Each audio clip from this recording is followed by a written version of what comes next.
इस कहानी को सुनने के बाद आपका समस्याओं की तरफ देखने का नजरिया बदल जाएगा। ये कहानी उस समय की है जब महात्मा गौतम बुद्ध पूरे भारतवर्ष में घूम घूम कर बौद्ध धर्म की शिक्षाओं का प्रसार कर रहे थे। धर्म प्रचार के सिलसिले में वे अपने कुछ अनुयायियों के साथ एक गांव में घूम रहे थे।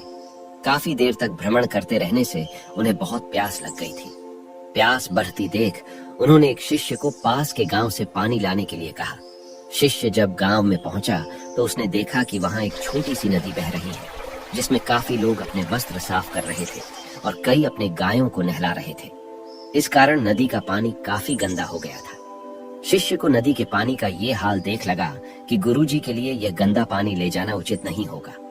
इस तरह वह बिना पानी के ही वापस आ गया। लेकिन इधर गुरुजी का तो प्यास से गला सूखा जा रहा था, इसीलिए पीने के लिए दूसरे शिष्य को भेजा। इस बार वह शिष्य उनके लिए मटके में पानी भर कर लाया। यह देख महात्मा बुद्ध थोड़ा आश्चर्यचकित हुए। उन्होंने शिष्य से पूछा, गांव में बहने वाली नदी का पानी तो गंदा था, फिर ये पानी कहां से लाए? शिष्य बोला, हाँ गुरुजी, उस नदी का जल सही में बहुत गंदा था, परंतु जब सभी अपना कार्य खत्म करके चले गए तब मैंने कुछ देर वहां ठहर कर पानी में मिली। मिट्टी के नदी के तल में बैठने का इंतजार किया। जब मिट्टी नीचे बैठ गई तो पानी साफ हो गया। वही पानी लाया हूं। महात्मा बुद्ध शिष्य का यह उत्तर सुनकर बहुत खुश हुए तथा अन्य शिष्यों को एक शिक्षा दी कि हमारा जीवन भी नदी के जल जैसा ही है। जीवन में अच्छे कर्म करते रहने से यह हमेशा शुद्ध बना रहता है, परंतु अनेकों बार जीवन में ऐसे भी क्षण आते हैं जब हमारा जीवन दुख और समस्याओं से घिर जाता है। ऐसी अवस्था में जीवन भी गंदा लगने लगता है। दोस्तों, इसलिए हमें जीवन में दुख और बुराइयों को देखकर अपना साहस नहीं खोना चाहिए और धैर्य रखना चाहिए।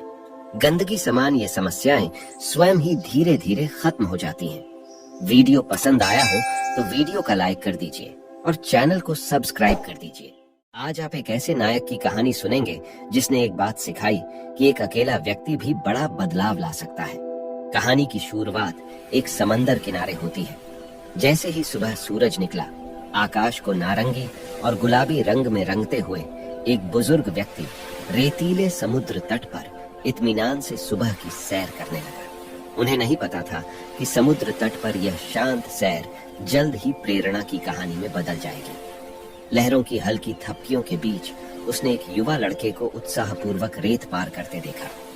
उत्सुकतावश बूढ़ा व्यक्ति करीब आया और लड़के के अनूठे में वह फंसे हुए तारा मछली को वापस विशाल महासागर में फेंक रहा था। जिज्ञासा उस पर हावी हो गई और उसने लड़के के उद्देश्य के बारे में पूछताछ की। लड़के ने गंभीरता से समझाया, अगर सूरज बहुत गर्म हो जाएगा तो तारा मछली किनारे पर रहेंगी तो मर जाएंगी। बूढ़े आदमी ने मीलों तक फैले समुद्र तट और चारों ओर बिखरी हजारों तारा मछलियों को देखा। लेकिन बहुत सारे हैं और तुम में से केवल एक ही है, यह एक असंभव काम है, उसने लड़के को समझाने की कोशिश करते हुए कहा। चिंता किए बिना युवा नायक ने एक और तारा मछली उठाई, उसे समुद्र में फेंक दिया और उत्तर दिया, यही मायने रखता है। उनकी प्रतिक्रिया ने बूढ़े व्यक्ति को प्रभावित किया, जिसे लड़के की दयालुता के सरल कार्य की गहराई का एहसास हुआ। उस पल में समुद्र तट करुणा और आशा के मंच में बदल गया। लड़के के समर्पण को देखकर समुद्र तट पर जाने में शामिल हो गए और बचाव अभियानों की एक श्रृंखला शुरू हुई।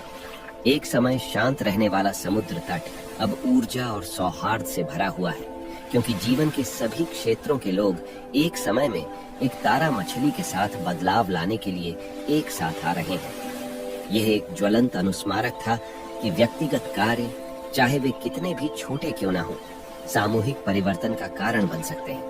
और इसलिए उस सुबह उगते सूरज की सुंदरता के बीच एक सुंदर सबक सामने आया कि हम में से प्रत्येक के पास अच्छाई की लहर पैदा करने की शक्ति है और दयालुता का कोई भी कार्य कभी व्यर्थ नहीं जाता है। अगर आपको यह कहानी पसंद आती है तो हमारे चैनल को सब्सक्राइब करें। हमारा चैनल आपको हमेशा बेहतरीन मनोरंजन कहानियां देता रहेगा।